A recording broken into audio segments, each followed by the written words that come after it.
Questions without notice. Are there any questions? I give the call to the Honourable the Shadow Treasurer. Thank you, Mr Speaker. My question is to the Treasurer. Can the Treasurer confirm that Australia has been in a household recession for the past 6 quarters and that this is the longest straight run of falling per capita output on record? The call to the Treasurer. Thanks, Mr Speaker. There he is. He's there after all. He is there after all, Mr Speaker, and what a relief for all of us that he is. Mr Speaker, as I said when the national accounts came out last Wednesday, the Australian economy barely grew in the June quarter. That's true in nominal terms, and it's true that the economy is weak per person as well. And that's why it would be absolutely diabolical if we pulled $315 billion out of the economy, as the Shadow Treasurer wants us to do. Now, Mr Speaker, if we had taken the free advice of those opposite, if we had taken their advice, the economy would be in recession right now. The economy would be in recession right now. When we came to office, inflation had a 6 in front of it and it was rising. Interest rates were already going up. There were deficits as far as the eye could see. Real wages were falling when we came to office, Mr Speaker. And because of our collective efforts, we've got wages moving again. We're rolling out cost of living relief. And if they truly cared, Mr Speaker, if they truly cared about household incomes in this country, they wouldn't have called for an election over our tax cuts for every taxpayer. If they really cared about household incomes, they wouldn't be against our cost of living relief.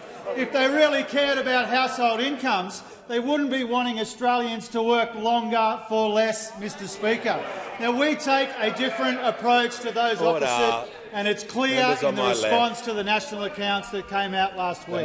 Those opposite were desperate for the economy to go into recession. They desperately want higher interest rates. They desperately want higher inflation. They desperately want the economy to go backwards because it serves their political purposes. And they hope, Mr Speaker, that if we go into recession, nobody will notice that we're in the 3rd year of a 3-year parliamentary term and they still don't have any credible or costed economic policies, Mr Speaker. And they still won't come clean to the Australian people what their $315 billion in cuts means for Medicare, what it means— The Treasurer will pause. There's far too much noise during this first question and first answer.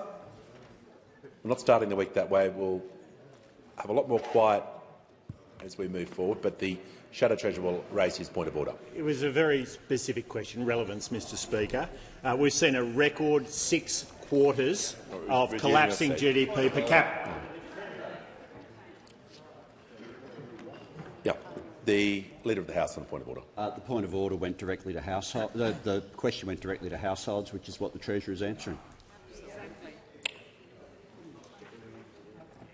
Well, for there to be some compare and contrasting, there must, of course, at least outline what the government's policy is. So, for the remainder of the answer won't just be about the opposition, because he wasn't asked about opposition policy. He was asked about government policy. And he has the call.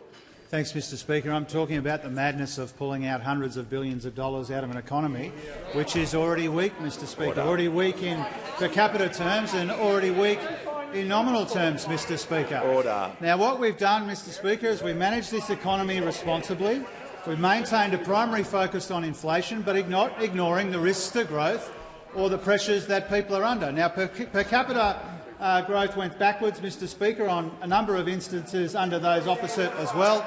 We understand that the economy is particularly soft right now. It would be even softer if those opposite had their way. Their approach to cuts in the budget, Mr Speaker, would be a recipe for recession. We found a way to keep the economy growing at the same time as we provide cost of living relief and get the budget in much better. The Leader of the Nationals and the member for Hume are interjecting far too much. That will cease immediately. The member for Solomon has the call. Thanks, Speaker. My question is to the Prime Minister. Today, the report from the Royal Commission into Defence and Veteran Suicide was handed down. Why was this Royal Commission so important? Call to the Prime Minister. I thank the member for Solomon for his question and for his strong advocacy of the need for a Royal Commission. And on behalf of the government, the parliament and indeed the people of Australia, I want to thank everyone who contributed to the Royal Commission into defence and veteran suicide. In particular, I want to acknowledge the Defence Force members, veterans and their families who've shared their experiences to shape the final report that will be tabled later today. For many, this has meant revisiting the darkest moments of their lives. 12 public hearings, 340 witnesses, 900 private sessions, more than 5,800 submissions were made to this Royal Commission. It is a measure of the extraordinary courage of those involved and a reflection of their great selflessness, their determination to make sure that others are protected from what they have endured. I do want to also, in addition to recognising the contribution of the member for Solomon, recognise particularly Senator Lambie for her steadfast efforts and other members of parliament across the parliament on both sides who have been passionate about this issue. I also want to recognise some of the families. I note Julianne Finney is in the gallery today. She did so much to bring this commission about. Mr Speaker, Royal Commissions hold a special status in our democracy. They have power to seek the truth about what has happened and in the past, but they also carry a weight and status to drive change into the future, to make our nation face up to our collective failures to not do better, but to demand that we do better in the future. And this is where the government will thoroughly consider every recommendation. We want to work across the parliament on these issues and do what we can to ensure that just as our veterans and defence personnel step up for our country, we have an obligation to step up for them. Speaker, I do want to say that this will be a difficult day for many people. It will be triggering. So I do want to encourage anyone who's in need of support today to contact either Lifeline on 131114 or Open Arms 1800 011 046. Lest we forget is Australia's most solemn promise. It's a promise we make to remember the fallen, to honour their sacrifice, to care for the loved ones who are left behind, and to ensure that all those who have worn the uniform of this nation have access to the support and services they need and deserve. This will be a difficult day for many Australians, but I pay tribute to all those who've endured a difficult day today in order to make tomorrow better for those veterans. On indulgence, the Leader of the Opposition. Well, thank you very much, Mr Speaker, on indulgence, and I thank the Prime Minister for his update to the House, and on behalf of the Shadow Minister for Veterans Affairs and the Shadow Minister for Defence and all of my colleagues, we join with the government in what necessarily is a bipartisan response to one of the most critical issues facing our country.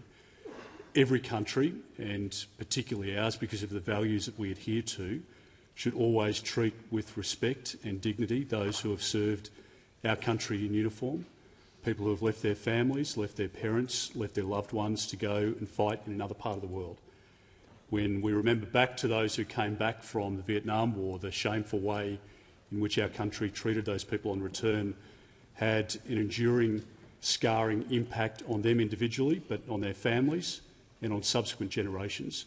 When we think about the way in which we have provided support most recently to those who have served in the Middle East, many particularly on successive rotations, being away from their loved ones, coming back from that high-impact service that they were performing in the Middle East, to expect them to lead a normal life, picking kids up from school or sport, all of that takes an enormous toll. And the fact is that over a long period of time, our country hasn't done well enough in providing support to those people. I thank the Prime Minister for his words today, and I thank all of those who have been involved in providing evidence to the Royal Commission. And as the Prime Minister says, this will be impactful again today for many. I was with the member for Herbert in Townsville only a week or so ago, speaking to some veterans up there about their own impact, the way in which the services still don't do justice to the support that's required to help them through their mental and physical ailments. And Defence has let people down. The Department of Veterans Affairs has let people down. Both sides of politics over a long period of time, despite the best of intent, have let these diggers down as well.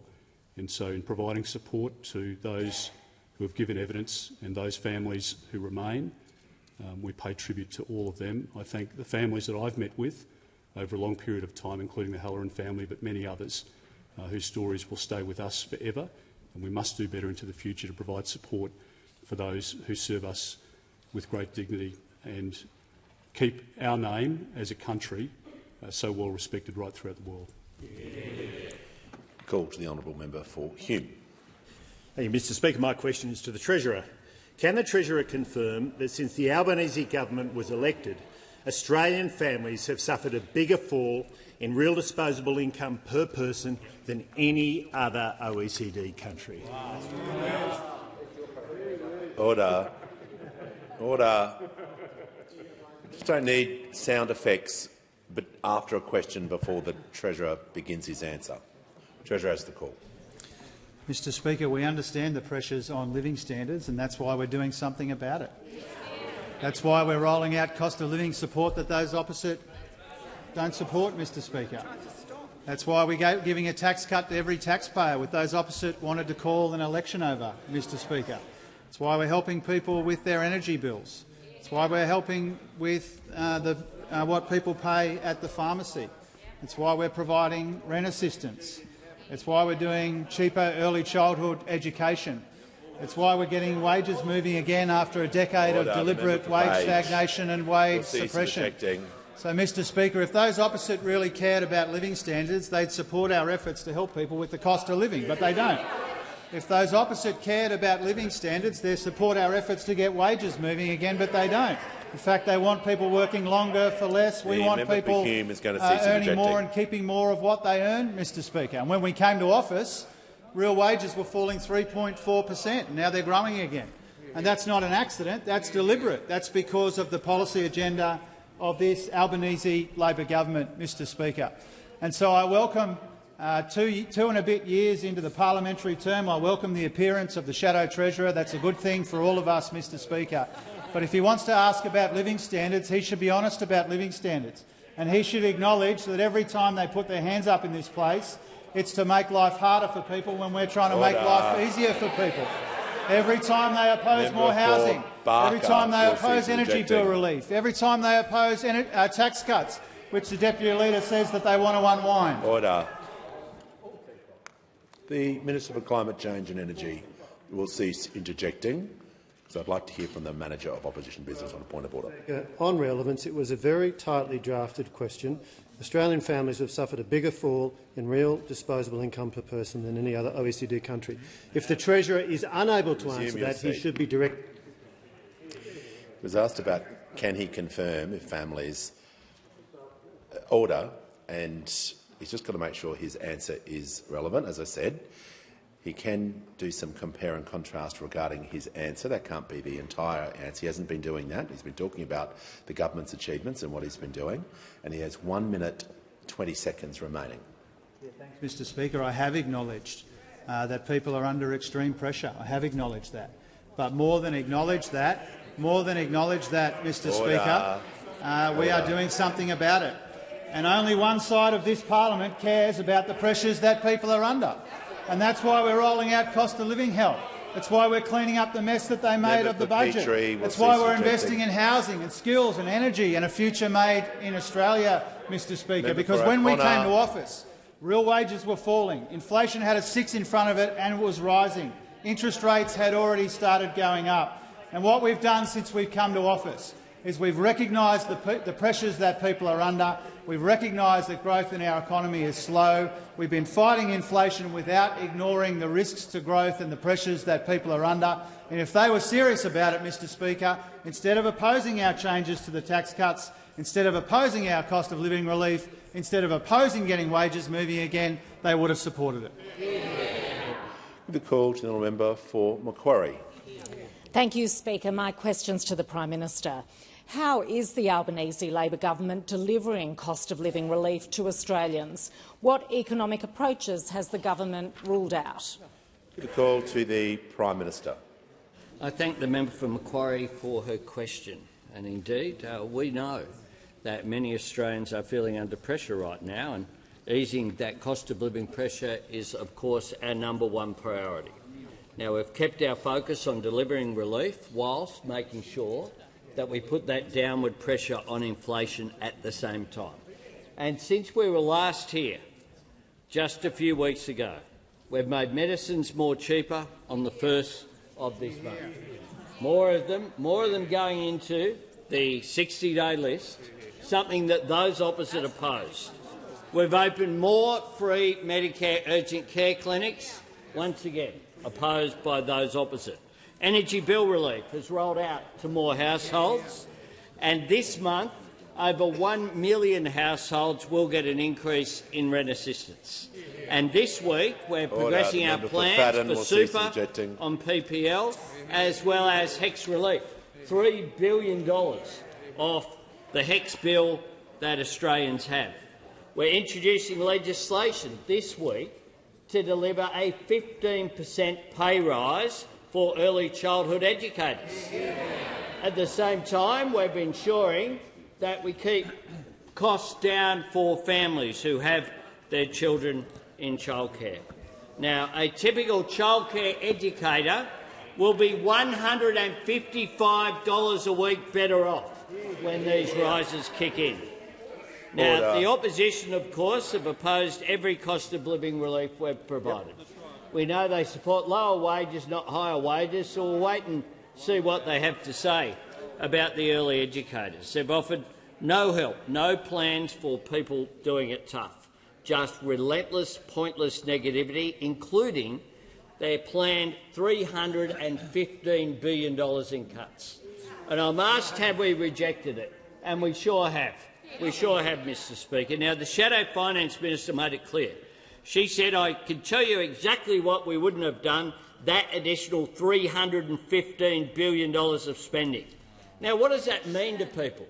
It means cuts to the pension costing $146 a fortnight, cuts to the single parenting payment, $123 a fortnight, cuts to affordable housing, cuts to Medicare and cheaper medicines, cuts to fee-free tape.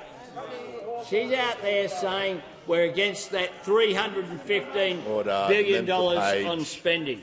Now, we're cutting the cost of living. The Leader of the Opposition is cutting Medicare pensions and cutting funding for housing. That is their objective. We're fighting inflation. They're fighting amongst themselves. Order. When the House comes to order, we'll hear from the honourable member for Brisbane. Thank you, Speaker. My question is to the Prime Minister. Prime Minister, why did you make a captain's call to not include LGBTIQA+ people in the census? And do you think the pain caused by this decision underscores the need for an LGBTIQA+ Human Rights Commissioner? Good question. Call to the Prime Minister. I thank the member for Brisbane for his question. And the 2026 census will include sexual orientation and gender for the first time. We value every Australian. That's who we are as a political party and as a movement. Now, the ABS came to the government with potential changes it planned to trial, including changes it had not recommended for the 2026 census. We paused that process to get it right, and that is precisely what we have done. The government's position follows further engagement with the community and additional discussions with the ABS. We ensured, for example, that only people aged over the age of consent will be asked questions on the new topic, and that people can choose not to answer. Now, regulations to add this new topic will be finalised before the end of the year. This is how you get a common-sense solution, by working with people in order to achieve the objective that we have set. And when I sat in my first term as a member of the House of Representatives, I was the first person to move a private member's bill to give equality for same-sex people in any bill that had been brought before this House. That But goes Mitchell will back cease interjecting. to 1998, and ever since then I have argued the case for equality, regardless of people's sexual orientation, regardless of their Deputy identity, Leader of the Opposition will cease regardless of their race, regardless of their faith. What the census is about is recording the state of Australia in 2026, and that's precisely what it will do. Call to the honourable member for Lyons. Thank you, Speaker. My question is to the Treasurer. How is the Albanese Labor government's responsible economic management right for the conditions that we confront, and what approaches have been rejected? Give the call to the Treasurer. Thanks, Mr Speaker, and thanks to the honourable member for his question. Since the parliament last sat, we got inflation data which showed that underlying inflation, monthly inflation and non-tradable inflation all continues to moderate. And we also got new numbers last week in the national accounts. And what that showed is that the economy barely grew in the June quarter, 0.2% and 1% through the year. That is the slowest growth in our economy since 2020, Mr Speaker. And the basic story of the national accounts was that weaknesses in the household part of the national accounts and private investment was offset by exports and public final demand. Now, Mr Speaker, the weakness in our economy is the inevitable consequence of three things. First of all, global economic uncertainty. Secondly, persistent price pressures in our economy. And thirdly, the impact of higher interest rates on our economy. Now, the main takeout, Mr Speaker, was that consumption is going backwards in our economy right now, and discretionary spending fell substantially, and household saving is very low. And these are all signs, as we know, or at least this side of the House understands, that people are doing it tough, and that's why our cost of living help is so important, and why it's so important that household incomes grew in the most recent numbers. Now, as I said earlier, Mr Speaker, those opposite don't support cost of living help, and they want higher interest rates. They want a recession for political reasons, and they're very disappointed when they didn't get one, Mr Speaker. And we know this by their reaction right now, and we know this from their reaction last week. We also know that if we had followed their advice, Mr Speaker, we'd be in recession right now, and we're not. This side of the House is fighting inflation without ignoring the risks to growth, and fighting inflation while recognising the pressures that people are under, and we're getting the balance right. Budget repair, cleaning up the mess that we inherited from those opposite, turning big Liberal deficits into big Labor surpluses. Rolling out cost of living help and helping in the fight against inflation. Investing in housing and skills and energy and in a future made in Australia, Mr Speaker.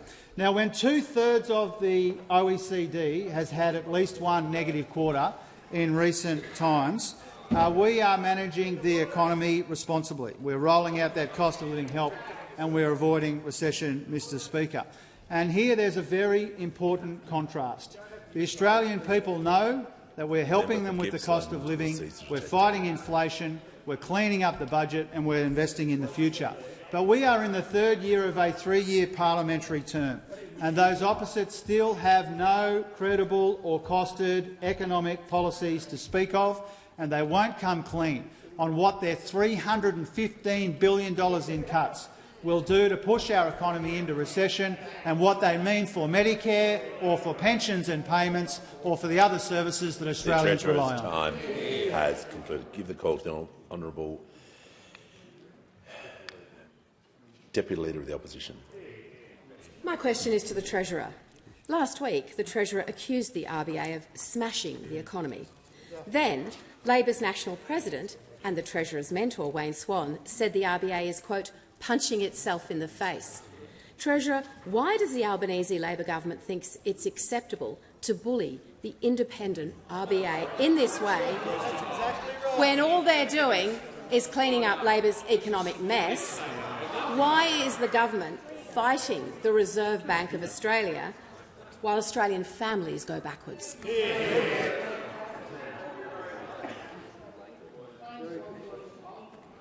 The member for McEwen is warned. I wasn't particularly happy with some of the language in that question. I'm just going to ask the Deputy Leader to state the question again. I don't, just want to make sure it's within the standing orders. That's okay. Well, I do. Treasurer. Last week, the Treasurer accused the RBA of smashing the economy. Then, Labor's National President and the Treasurer's mentor, Wayne Swan, said the RBA is, quote, punching itself in the face, unquote. Treasurer, why does the Albanese Labor government think it's acceptable to bully the independent RBA in this way when all they're doing is cleaning up Labor's economic mess? Why is the government fighting the Reserve Bank while Australian families go backwards? Call to the Treasurer. Yep. The Treasurer has the call. Thanks very much, Mr Speaker. A number of elements to the question. First of all, the Governor of the Reserve Bank doesn't consider it the way that the Deputy Leader has said. That's the first point. She made that clear. Order. She said it last week, Mr Speaker. The Treasurer she said it last week, and those opposite. Yeah, there's far too much noise on my left. I want to hear. The Deputy was given the courtesy. I want to hear the answer. This noise is not going to continue. Otherwise, we won't be here. Treasurer has the call. Thanks, Mr Speaker. The Governor made it clear last week in her public comments that she doesn't agree with the assessment put forward by the Deputy Leader. Second point is I'm asked about cleaning up the mess. It's ironic, Mr Speaker, when you consider the mess that we inherited, turning those deficits into surpluses, getting real wages moving again. Inflation is half of what its peak was in the year that we were elected, Mr Speaker. But in terms of the rest of the question, Mr Speaker, it is self-evident. It is a factual point to say that a combination of global economic uncertainty, persistent price pressures and higher interest rates are slowing our economy. And if those opposite don't agree with that, they don't know the first thing about the economy. And I say to the Deputy Leader, don't take your economic advice from the Shadow Treasurer, because everybody who looks at this objectively and factually knows that higher interest rates are slowing our economy. We saw it in the numbers for consumption, discretionary spending, households, dwellings. We saw it in a number of indicators in the national accounts, Mr Speaker. Now, more broadly, when it comes to the fight against inflation, I take responsibility for our part of the fight against inflation. I take responsibilities for surpluses when those opposite only ever delivered deficits. I take responsibility for $80 billion in savings when those opposite had none in their last budget. I take responsibility for banking almost all of the upward revisions to revenue when those opposites spent most of it. I take responsibility for helping inflation moderate further after we inherited much higher inflation from those opposite and it was still going up. I take responsibility for helping the Reserve Bank Governor fight inflation without ignoring the risks to growth. And I won't be taking lectures from those opposite, Mr Speaker, who left us huge deficits and $1 trillion in debt. They left us with inflation with a 6 in front of it and rising. The same people who cheer for higher interest rates and a recession because it serves their political interests. The same people who'd have us in recession right now but with no help for people who are doing it tough and lower wages. The same people who can't tell us where those $315 billion in secret cuts are coming from. The same people who don't have a costed or credible alternative economic policy, Mr Speaker. As the Governor of the Reserve Bank said last week, the government and the Governor are aligned when it comes to the fight against inflation. We've got the same objective, but we've got different responsibilities. I take responsibility for our part in the fight against inflation, and we are making welcome progress since inflation was north of 6% when you were in office. The call to member for Pearce. Thank you, Mr Speaker. My question is to the Minister for Education. What is the Albanese Labor government doing to properly fund public schools and tie that funding to reforms that will help children catch up, keep up and finish school? Thank you. Give a call to the Minister for Education. Thanks, Mr Speaker, and can I thank my friend, the sensational member for Pearce, for her question from the great state of WA.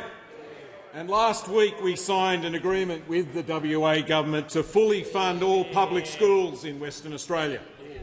And what that means is that Western Australia will become the first state in the country to get public schools to that full funding level that David Gonski said all those years ago. It involves the Commonwealth Government chipping in. It also involves the WA Government chipping in as well. All up, it's worth an extra $1.6 billion for public schools in WA. But it's not a blank cheque.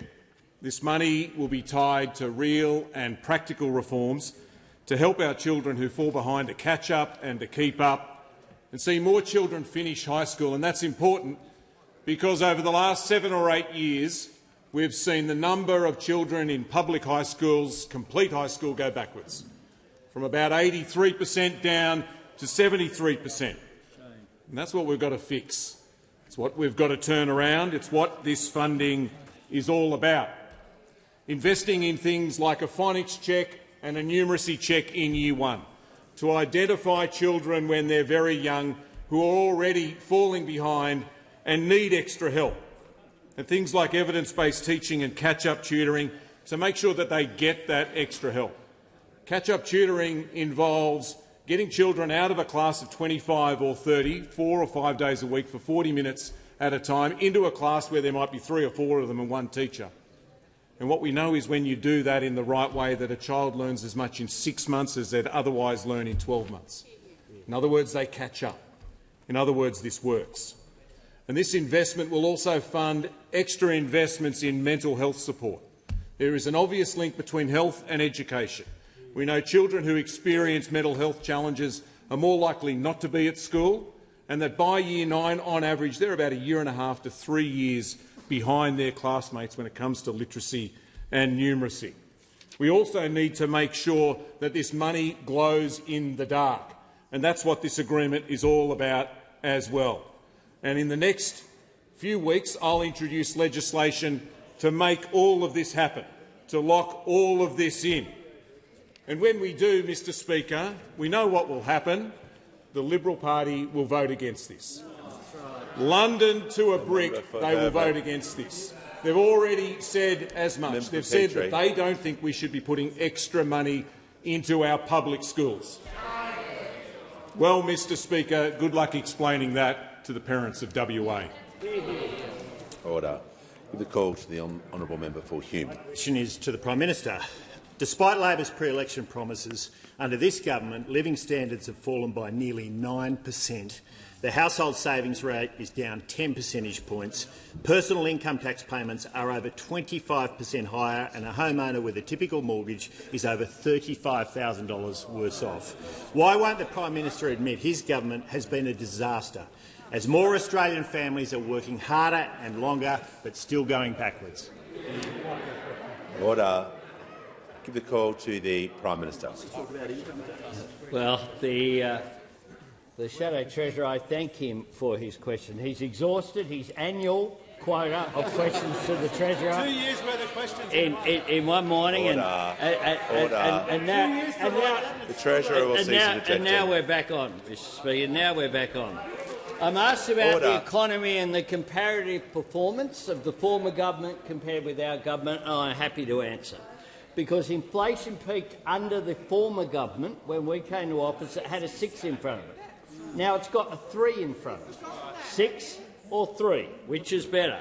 We prefer 3, and that's why we've been delivering, including delivering not one but 2 budget surpluses, something that those opposite, I'm not surprised, can't recognise. But the other thing that we've been doing, whilst we're putting that downward pressure on inflation, while it's continuing to moderate, what we've been doing is making sure that people aren't left behind in that process, that we don't just let it rip with $315 billion of cuts, which is what those opposite are suggesting. So we make no apologies for the fact that we came into this parliament at the beginning of this year and we changed the Liberals' tax cuts for high-income earners into Labor's tax cuts for every working Australian, all 13.6 million of them, because we want to make sure that people do earn more and they keep more of what they earn. We make no apologies either for coming in here and increasing the wages of aged care workers. And later this week we'll have legislation to increase the wage for early educators as well. It's these sort of measures that have seen the gender pay gap reduced to the lowest level in our history, something that we are very proud of. We want to get real wages growing again. They've been up in the last 3 consecutive quarters.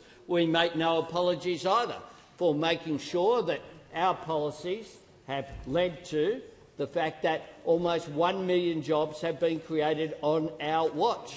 But we're not just dealing with the immediate pressures by providing that cost of living support, all of which has been opposed by those opposite. We're also setting up Australia's future through the Future Made in Australia agenda by not being frightened of the future but trying to shape it in the interests of working people, so that we not only have the jobs created through the shift that's happening in the global economy, through things like production tax credits in critical minerals, we're making sure, as well as those measures, that we train people for those jobs through our universities, of course, and through fee-free TAFE. Call to the honourable member for Hasluck. Thank you, Speaker. My question is to the Deputy Prime Minister. How is the Albanese Labor government preparing a capable AUKUS-ready workforce in the West, and how does this differ to other plans? The call to the Deputy Prime Minister and Minister for Defence.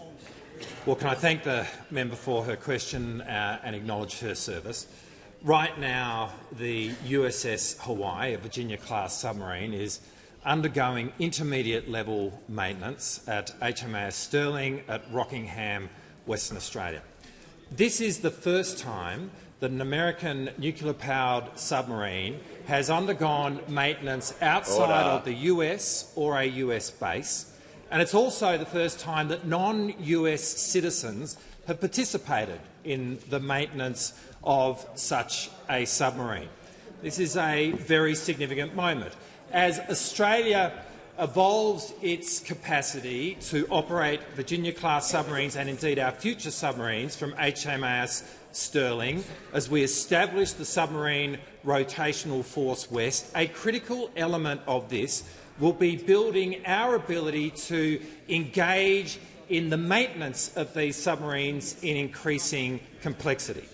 And that journey really starts with the USS Hawaii. It really is the biggest AUKUS moment this year. And so on Monday, the Prime Minister and I were at HMAS Stirling and we met American and Australian naval personnel working together on this project. We also met a number of employees of ASC, because this is a great opportunity for West Australian defence industry.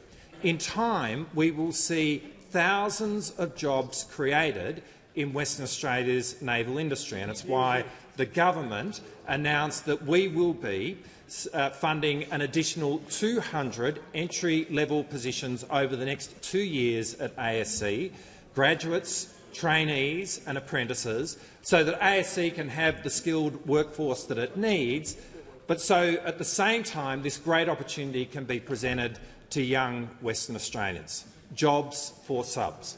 Mr Speaker, AUKUS is happening. Real jobs are now being created. Real progress is now being made. Real capability is now being built. And this is such a contrast to the thought bubble that we inherited from those opposite. Because when the Liberals were in government, they opened up a 10-year submarine capability gap, and, Mr Speaker, right now that gap is being closed as we speak at HMAS Stirling, because while the Liberals were all about defence hoopla, the Albanese Labor government is all about real defence action. The member for Canning. Just on indulgence, Speaker. No. No. That's not how indulgence works. Give the call to the honourable member for Hume. Thank you, Mr Speaker. My question is to the Treasurer. Last week's national accounts revealed the true impact of Labor's economic failures. KPMG Chief Economist Dr Brendan Rinn says the government, quote, has its foot on the accelerator, the Reserve Bank's foot is on the brake, it's stalling the economy. Why is the government fighting the Reserve Bank and leaving Australian families going backwards? Give a call to the Treasurer. Thanks very much, Mr Speaker. When it comes to government spending, We have turned two very big Liberal deficits into two big Labor surpluses, and the Governor of the Reserve Bank has made it clear that those two surpluses are helping in the fight against inflation. We have found almost $80 billion in savings, and those opposite found none in their last budget, Mr Speaker. We've banked almost all of the upward revision to revenue in our budgets. Those opposite used to spend most of the upward revisions to revenue in the budgets, Mr Speaker. So we've been managing the budget in a very responsible way, getting the budget in much better nick, cleaning up the mess that we inherited from those opposite at the same time as we roll out cost of living relief and fight inflation and invest in a future made in Australia and in the future of our economy, Mr Speaker. Now, I'm asked about the government's position and the Reserve Bank's position. And honourable members and the public beyond should be aware that the Governor of the Reserve Bank has itself said that we are completely aligned when it comes to the focus on inflation and being concerned about maintaining the gains in the labour market. Her quote, the Governor's quote on the 16th of August, quote, "We are completely aligned on this, Mr Speaker." Governor Bullock also said on the 5th of June, "I think fiscal policy has been running a surplus for the last couple of years, so I'd say that has been helping the homegrown inflation situation, if anything, in that circumstance, Mr Speaker." Member for Hume, no, the member for Hume is just going to cease interjecting. He's had a good go right through our question time. I'm sure he wishes to stay, so he can help me stay. Well, help himself as well. So the Treasurer has the call. Mr Speaker, another very similar point that Governor Bullock has made, and I'm surprised, given she said it twice, that the Shadow Treasurer didn't notice it. On the 16th of August, Governor Bullock said, "Public demand is not, as I said, the main game here. It's not the thing that we're focusing on." On the 5th of September, she said, "Government spending is not actually the main game here," Mr Speaker. So if they don't want to take my word for it, take the word of the Governor of the Reserve Bank. The Governor of the Reserve Bank has made it very clear that we are aligned when it comes to the fight against inflation. It's one of the reasons why we've got inflation down from something that had a 6 in front of it when they were in office to a 3 in front of it right now. We know that these price pressures are more persistent than we would like, and that's why it requires ongoing effort. Our primary focus is the fight against inflation, as is the Reserve Bank's. We know that we need to do that without ignoring the risks to growth and the pressures that people are already under, Mr Speaker. Now, if those opposite were in office, we'd be in recession right now. They'd be running huge deficits rather than a couple of big surpluses, and that would have implications, Mr Speaker. We're managing the budget responsibly. It's the third year of a 3-year parliamentary term, and they don't have any policies. Call to the member for Macon. Thank you, Mr Speaker. My question is to the Minister for Industry and Science. How is the Albanese Labor government backing Australian businesses to secure a future made in Australia, and what approaches has the government rejected? Call to the Minister for Industry and Science. Thank you, Speaker, and thanks to the member for Macon. He knows that great Aussie ideas lead to great products and great, secure, well-paying jobs. And we know the right support at the right time for emerging Australian manufacturers is crucial to securing those jobs. And our $400 million industry growth program is setting us up for a future made in Australia by doing exactly just that. Like the $3.1 million that the IGP is providing for Seed Terminator, a family business in Adelaide that is looking to expand its exports. The brainchild of a South Australian engineer, Nick Berry, Seed Terminator's harvester attachment smashes 99% of weed seeds, chemical-free, dramatically increasing crop efficiency. And then there's the $4.3 million the IGP is providing in support to Cauldron Molecules in the electorate of Calare to scale up their world-leading hyper-fermentation demonstration facility to full industrial production. And as co-founder Michelle Stansfield says, critical support helps position Australia as a global leader in biomanufacturing, tapping into a $700 billion global market, backing Aussie know-how to make more things here, create more secure, well-paid regional jobs. That's our approach. But, Mr Speaker, I'm asked if there are any approaches that have been rejected, and the coalition's offered those approaches in spades, and they're all awful. Their approach, weighed down by a shameful legacy, driving out manufacturers and jobs in government and then refusing to back anything to strengthen manufacturers while in opposition. And in terms of the opposition, in their frenzied rush to talk down manufacturing, the mouths are working, not so much the brains. A few examples from our Future Made in Australia bill and the debate around it. The member for Sturt declares, "We are not the party of picking winners," and yet he was in the government that invested billions to bring Moderna and mRNA manufacturing to Australia. The member for Groom asked, "Do we choose to be directed more firmly by the government, or do we allow the invisible hand to make its way?" The same invisible hand that brick by brick will magically build the nuclear power plants, funded entirely by taxpayer dollars. And the member for Mitchell, fresh from dusting a Milton Friedman statue, leave off his philosophical manner to warn that Milton Friedman spoke about the misallocation of government capital and the increase in government spending. Perhaps penned that dire warning about misallocating government capital in a commuter car park that was built nowhere near a train station. Great work, that.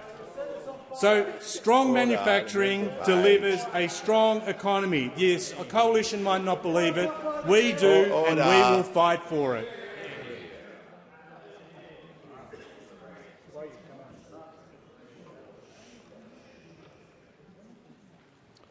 The call to the member for North Sydney. Thank you, Mr Speaker. My question is to the Treasurer. With our economy recently recording the weakest annual financial year growth in years, small to medium-sized family-owned businesses are struggling. Yet these business owners from North Sydney and beyond, and tax experts, have raised serious concerns with me about the ATO's aggressive debt enforcement action increasingly targeting them. Treasurer, will your government issue guidance or a mandate to the ATO to ensure debt collection processes targeting small to medium-sized businesses are conducted in a way that recognises the tough economic times? Call to the Treasurer. Yes. Thanks very much, Mr Speaker, and to the member for North Sydney for raising the genuine concerns that I know that she has about the ATO's debt collection activities. And I also wanted to acknowledge the member for Warringah, who raises these matters from time to time with me as well. This is something that I speak with the Tax Commissioner about from time to time, because I do understand that in the context of an economy where growth is slow and subdued, where consumption is weak, particularly when it comes to discretionary spending, I do know that a lot of small businesses, like a lot of Australians, are doing it tough. And so we do need to make sure that when the ATO does its important work, which is recovering tax debts, so that we make sure that there's a level playing field between the people who do their best to keep up to date and those who are unable to. We do need to make sure that there's an even playing field. But whenever these activities are undertaken, we need to make sure that they're undertaken in the most sensitive and understanding way that they can be. My advice to small businesses who are in the situation that you described, the member for North Sydney describes, I'd encourage them to engage as early as possible with the ATO to come to the arrangements that they need in order to keep doing the really important work that they do in our economy. From our point of view, we'll continue doing what we can to support small business, whether it's a bit of help with energy bills, whether it's the tax breaks and in other ways. We're big supporters of small business. We know it's a tough time for them, and we want the ATO to recognise that as well. Call to the honourable member for Swan. Thank you, Mr Speaker. My question is to the Minister for Resources and Northern Australia. How is the Albanese Labor government supporting a strong resource sector to drive a future made in Australia and create secure jobs? What approaches to our resource sector has the government ruled out? Call to the Minister for Resources and the Minister for Northern Australia. Thank you very much, Mr Speaker, and thanks to the wonderful member for Swan for her fine question. And especially in Minerals Week, we're here in Canberra. We welcome those from the industry to come here together to talk about the nation-building contribution of the resources sector, which is the engine room of Australia's economy.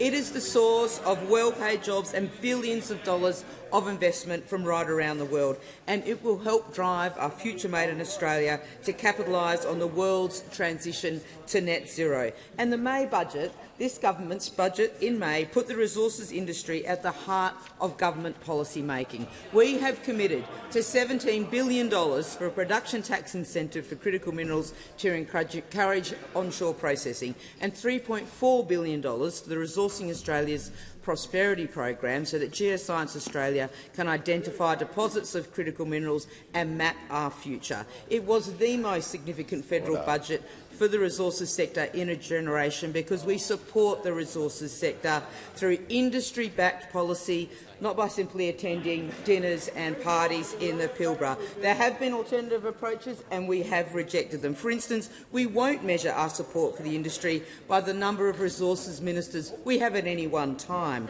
We also won't kick the resources portfolio around like a political football, kicking it out of the cabinet room because of a Nationals leadership squabble. What they are doing, Mr Speaker, is standing in the way of reduction tax incentive and doing communities out of jobs and investments. As well as the production tax credit, this government supports the resources sector through the NAIF and the Critical Minerals Facility. We have financed 7 important resources projects under the NAIF and more under the CMF.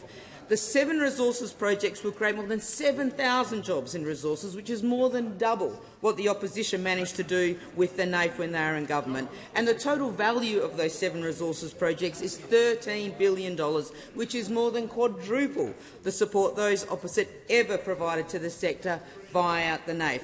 What those opposite are doing is worse than nothing. Worse than nothing, Mr Speaker. By standing in the way of production tax credits, they are standing in the way of jobs in their communities. It beggars belief that those opposite have absolutely no problem with government loans that necessarily assume a higher risk because of their challenges, but they oppose industry-led policy that is no risk because it provides investment incentives and is paid out only on success. These economic dunderheads on the other side of the House, they want to break up Qantas and Jetstar, they want to boycott Woolies, they want government-owned and run nuclear power plants, but they won't back industry-led to production tax credits for a critical minerals processing sector.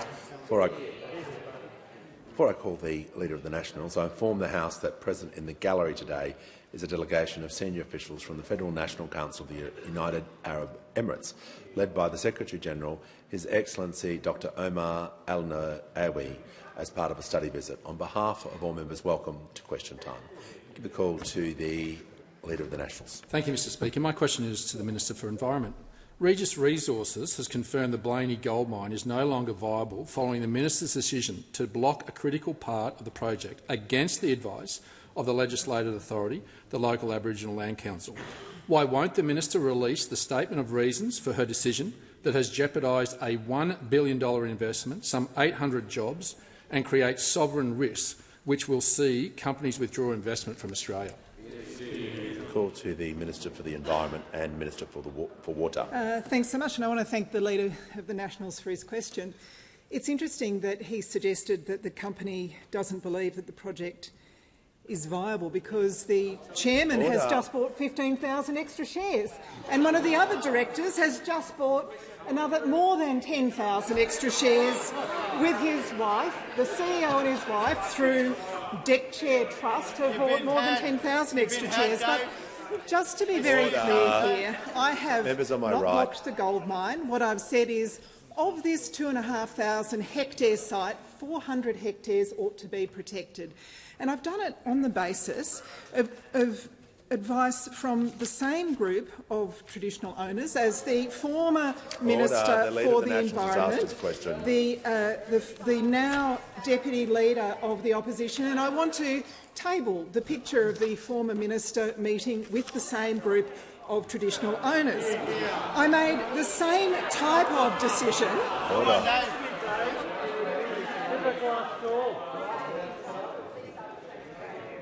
Order. The Deputy Leader of the Opposition is going to pause so I can hear from the Leader of the Nationals. Relevance, Mr Speaker. This was to a specific project, not the one the minister is talking about. There was no ask for compare and contrast. Totally different reasonings around different projects and different cultural. So how can the minister be relevant? In the question, she was asked about the process that she undertook and included, I heard, the traditional owners. So, order. And she's giving the reasons and talking about the project. So she is being directly She's being directly relevant, and I'm just going to invite her now to return to the question. The Deputy Leader of the Opposition, same principle. Help me, help you. Okay. I'm trying to make sure the minister is being directly relevant because the leader's taken a question, and I'm just going to ask her to return to the question. It is the same group of traditional owners, and I'm going to table the map that shows that the two projects are about 50 kilometres apart, about half an hour's drive. It's also the same type of decision. I made a declaration under the Act. I made a declaration under the Act in the same way that the previous minister did. That's a Section 10 declaration. I'll table that. I've made the decision for the same reasons as the minister, the former minister, made. Is going to cease interjecting. And I'll read to you from her press release. The decision acknowledges the cultural significance that this area has for the Wiradjuri people in contributing to local Aboriginal narratives, songlines, ceremonies and cultural heritage. It's the same reasons. Mr Speaker, I was asked about the reasoning, and I am explaining the reasoning. And just the fact that you don't like it, and I've said to the company that I will provide them with the statement of reasons. No, we're going to deal with this. The minister's going to pause. The Leader of the Nationals simply talking over the minister throughout the remainder of the answer. He's now warned. The Deputy Leader of the Opposition is also warned. The minister is not giving the answer you'd like. I get that. But she's being directly relevant to the question, talking about the reasons, talking about the issues. So we're not going to have any more interjections. The minister has the call. The Deputy Leader of the Opposition and the Leader of the Nationals have asked about the statement of reasons. I've made it clear to the company that they'll get a statement of reasons. But just as the previous Environment Minister made this decision for the same reasons, based on advice from the same group, for an area not 50 kilometres away, her decision was also not universally popular. And in fact, when she made her decision, there was an ABC News article which says, from the Mayor, from my point of view, and I quote, "She got it wrong. We've done all the homework we could. We've got all the advice, and I'm disappointed she didn't take this on notice." I table that media report from the Mayor of the time. Not everyone was happy with the reasons that were provided. And here is an article from the Western Advocate that also complained about the minister's the time reasons. has concluded.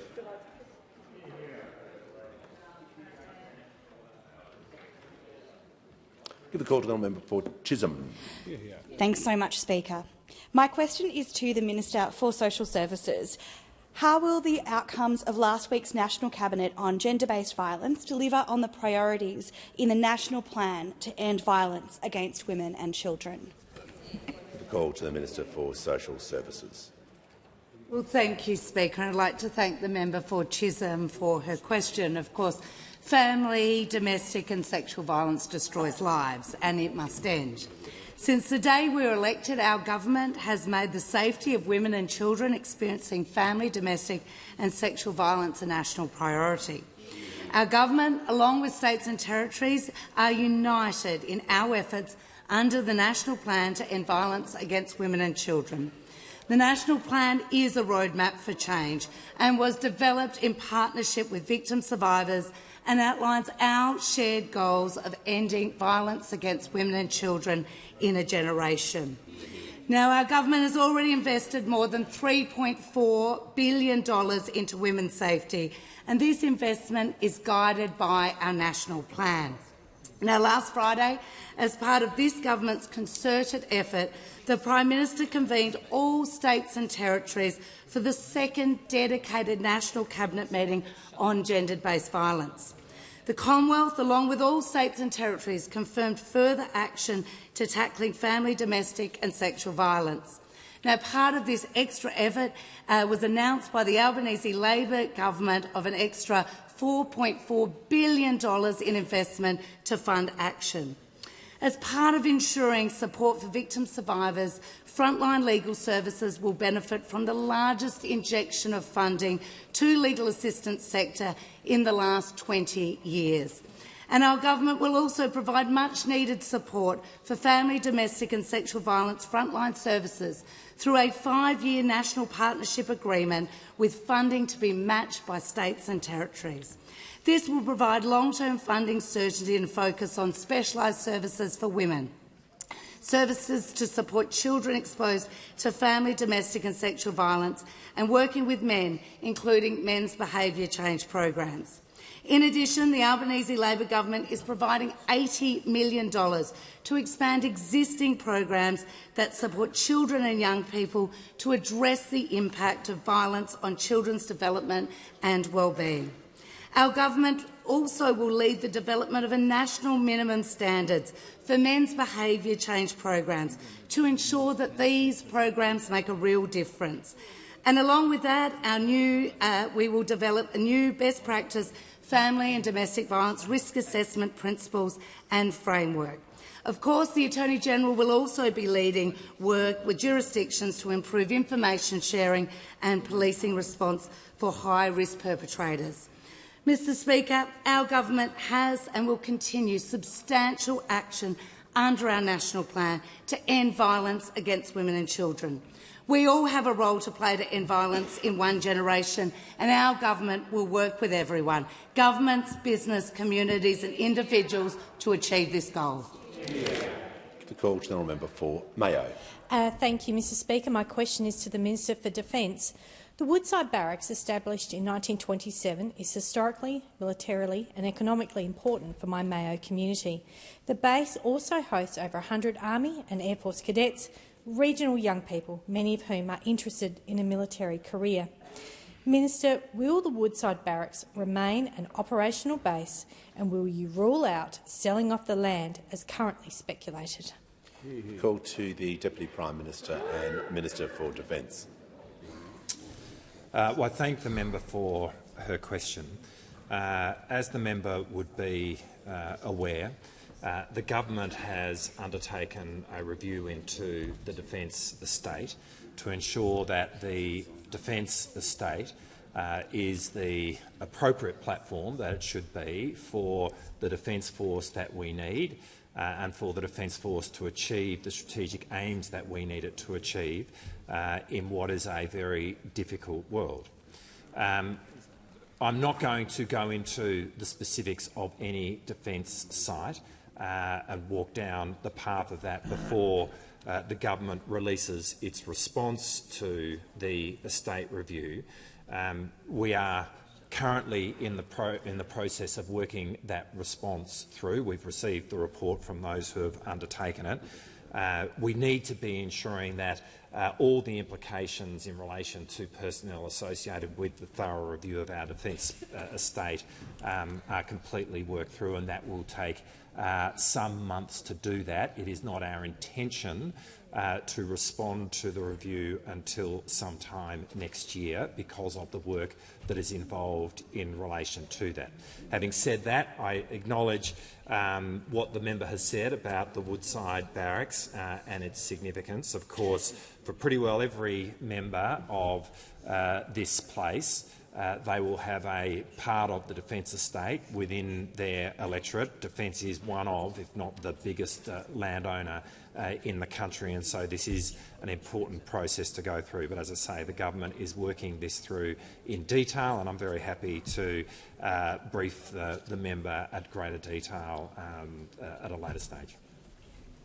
The call to the member for Wills. Thank you, Mr Speaker. My question is to the Attorney-General. How will the measures announced last Friday help end the crisis in legal assistance in this country and enable more women to get the help they need to safely leave a violent relationship? Call to the Attorney-General. I thank the member for Wills for his question. The Prime Minister's announcement following National Cabinet on Friday was very significant, demonstrating the commitment of the Albanese Labor government to ending violence against women and children in a generation. As the Prime Minister said on Friday, the $4.7 billion package includes $3.9 billion for the 5-year National Access to Justice Partnership, and that includes an $800 million increase on current funding levels for the legal assistance sector, plus, and this is very significant, a commitment to ongoing funding. Every part of the legal assistance sector will benefit from this $800 million boost, which will be shared between community legal centres, Aboriginal and Torres Strait Islander legal services, women's legal services, legal aid commissions and family violence prevention legal services. It's the biggest single investment by the Commonwealth in the legal assistance sector ever.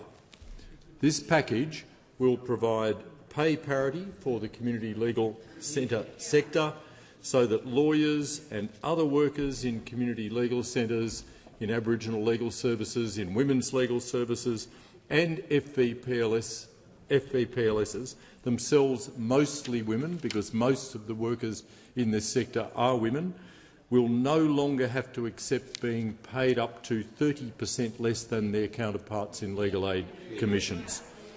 Legal assistance providers, such as the Northern Community Legal Centre, which serves the electorate of Wills, are on the front line of the fight to end gender-based violence. But community legal centres, including women's legal centres, are currently turning away up to 1,000 people per day.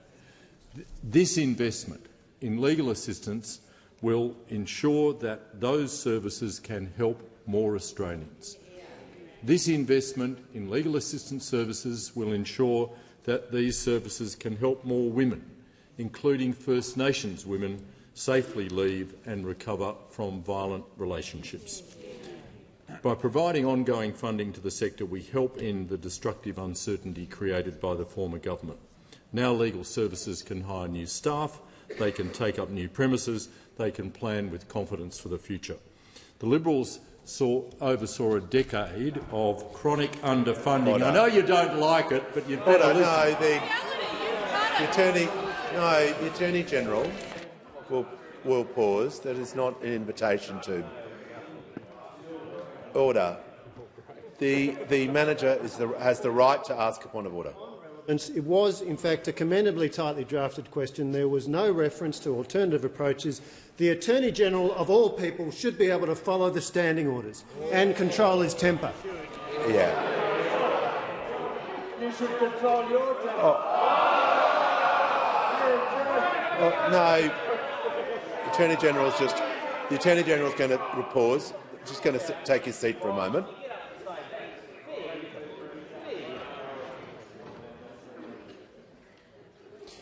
The Attorney-General was not asked about alternative approaches in the question. I'm going to ask him to conclude his answer about government policy, or he will resume his seat. Thank you, Mr. Speaker. Only a Labor government is genuinely committed to the legal assistance sector and the essential work that they do to keep women safe. Order. The member for Riverina will cease interjecting. Order. No, the member for Riverina, I can appreciate, has passionate views, but he'll just remain silent. Member for Flinders has Thank you, Mr. Speaker. My question is to the Treasurer. Why does the Treasurer blame everyone and everything for his failings, from the former government, COVID, war in Ukraine, global economy, financial instability and the RBA Governor herself, Interest rates have come down in the UK, Canada and New Zealand, so why won't the Treasurer take responsibility for the weakest GDP growth outside the pandemic since Paul Keating's 1990s recession?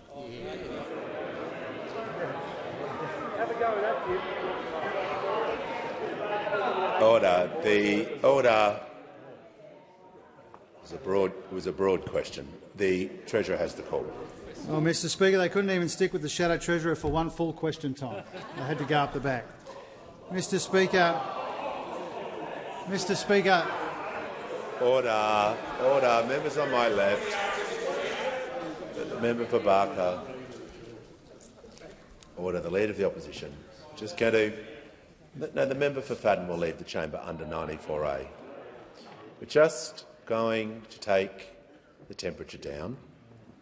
The Treasurer has the call. Well, a couple of things about that, Mr Speaker. First of all, the honourable member made the point about interest rates in other countries. A number of the other countries that those opposite cite have got higher unemployment than us, and they've got higher interest rates than us, and their inflation peaked higher and earlier than us. And so if they want to make comparisons with other countries, make the full comparison. You know, do they want the much higher unemployment that we see in some of these countries that they cite, Canada and New Zealand and the like? And so they should be upfront about that when they ask these questions with international comparisons. Now, we know that they desperately want higher interest rates to serve their political purposes. We know that they desperately want a recession in this country to serve their political purposes. We know they won't come clean on the impact of their $315 billion in cuts, Mr Speaker. Now, I'm asked about taking responsibility. And as I said a moment ago to the Shadow Treasurer before he was benched again, I take responsibility for our part in the fight against inflation. And in doing so, I take responsibility of working with all these colleagues to deliver two surpluses that those opposite were incapable of delivering, Mr Speaker. I take responsibility for $80 billion in savings, which those opposite had $0 in savings in their last budget. I take responsibility for banking almost all the upward revisions to revenue when those opposite used to fritter those upward revisions away. I take responsibility for the fact that the day that we arrived in office, inflation was 6.1%. Now it's got a 3 in front of it, Mr Speaker. I take responsibility for maintaining this primary focus on the fight against inflation at the same time as we recognise, alone in this place, that people are already under pressure and growth in the economy is already soft and subdued, Mr Speaker. And I say once again that when it comes to responsible economic management, I will not be taking lectures from those opposite who left us huge deficits. They left us $1 trillion in Liberal debt, a budget full of waste and rorts and mismanagement. The same people who cheer for higher interest rates, the same people who want inflation to go up, the same people who'd have us in recession right now if we had followed their advice, Mr Speaker. Their time would be better spent coming clean to the Australian people about what their $315 billion in secret cuts means for Medicare and pensions and for the economy. Call to the honourable member for Bendigo. Thank you, Speaker. My question is to the Minister for Infrastructure, Transport, Regional Development and Local Government. How is the Albanese Labor government reforming the aviation sector to deliver better access, reliability and competition? What approaches has the government ruled out? Call to the Minister for Infrastructure, Transport, Regional Development and Local Government. Thanks, Mr Speaker. And can I thank the member for Bendigo for the question and her tireless championing of regional aviation, particularly the investment in Bendigo Airport. Now, of course, this government is implementing the most significant reforms to Australian aviation in a decade. And over recent years, the performance of our aviation sector hasn't been good enough. Poor passenger services, customers being left waiting for refunds, travellers with a disability facing shameful treatment, and our government saw the need to act, and we are acting. Through the Aviation White Paper, along with our major reforms to Sydney Airport, we're increasing consumer protections through the creation of the first ombudsperson. We're to cover the sector. We're creating a Charter of Consumer Rights. We're increasing transparency on airline performance, and we're increasing access to Sydney Airport to boost competition. And, of course, we're building Western Sydney International Airport. Choice has said that they strongly welcome the reforms. Tourism and Transport Forum called our reforms significant steps forward towards creating a stronger aviation sector, and the Airports Association said our reforms put passengers first, and the ASU said this is our chance to make Australian airlines the envy of the world. Now, I'm asked what approaches has the government rejected. Now, what we have rejected, frankly, is the lazy and tired approach that those opposite took when they were in government. When they were in government, they did absolutely nothing to reform aviation. They didn't act on consumer rights, didn't act on disability rights, and they didn't act on competition. Now, of course, we all woke up this morning to see the Shadow Transport spokesperson having a bit of a big idea. She's decided that she wants to divestiture of Jetstar, breaking up aviation, seeing Jetstar go the way of Tiger Air. This significant policy, you would think any serious political party would have thought deeply about such a significant policy. But this thought bubble didn't last the light of day. While Australians were still having breakfast, the member for New England and Senator Hume refused to back it in, quite rightly, and just after breakfast, the Leader of the Nationals quite rightly killed it dead forever. That's it. He not only confirmed that it hadn't been to shadow cabinet, he said, and I quote, "Well, it's not coalition policy because we haven't got the evidence." By lunchtime, not even Senator McKenzie backed Senator McKenzie, forced to front a press conference walking back her comments. Another evidence-free and damaging thought bubble from people who've proved once again why they can't be trusted with managing Australia's economy. The only divestment the Liberal Party should have a good look at and now consider is divesting themselves of this loose National Party. Call to the Prime Minister. I ask that further questions be placed on the notice paper.